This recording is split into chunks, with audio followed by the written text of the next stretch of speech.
Maître Bonan, merci de vous libérer pour répondre à nos questions. Pouvez-vous vous présenter?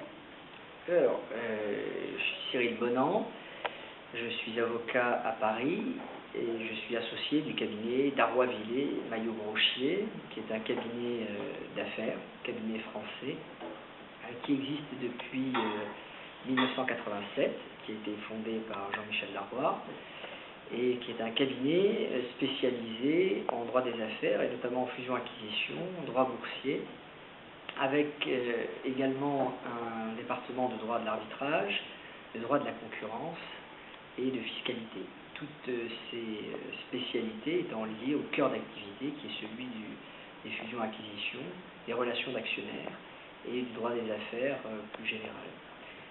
La culture du cabinet est celle d'une culture plutôt classique de l'avocat, c'est-à-dire à la fois un avocat plaidant qui défend à l'audience certains de ses clients et également une activité de conseil, les deux étant intimement liés dans votre conception du métier. Merci. Avez-vous rencontré un usage particulier lors de l'exercice de votre profession?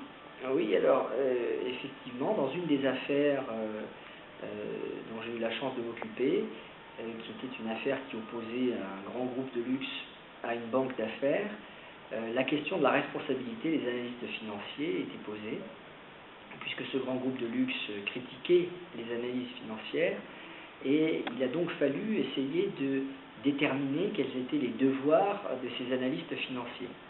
Et pour cela, en l'absence de textes de loi et de véritables codes de déontologie, tant au niveau français qu'au niveau communautaire ou international, nous nous sommes raccrochés à ce qu'était la pratique de ces analystes financiers et de ce que pouvaient être les usages qui étaient mis en œuvre. Et à cette époque, où les analystes financiers, on est en 2006, à cette époque où il y avait de fortes critiques contre les analystes financiers, il était indispensable de savoir quels étaient leurs devoirs pour essayer de déterminer quelle était leur responsabilité. Et ça, c'est la pratique, c'est les usages qui l'ont déterminé.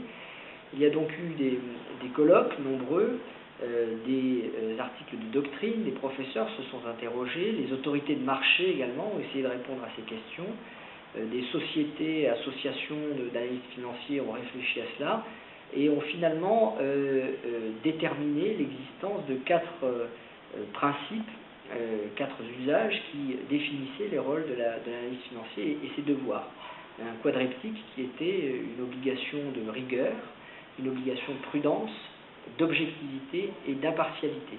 Voilà, ce sont sur ces quatre notions que l'usage a été établi et retenu.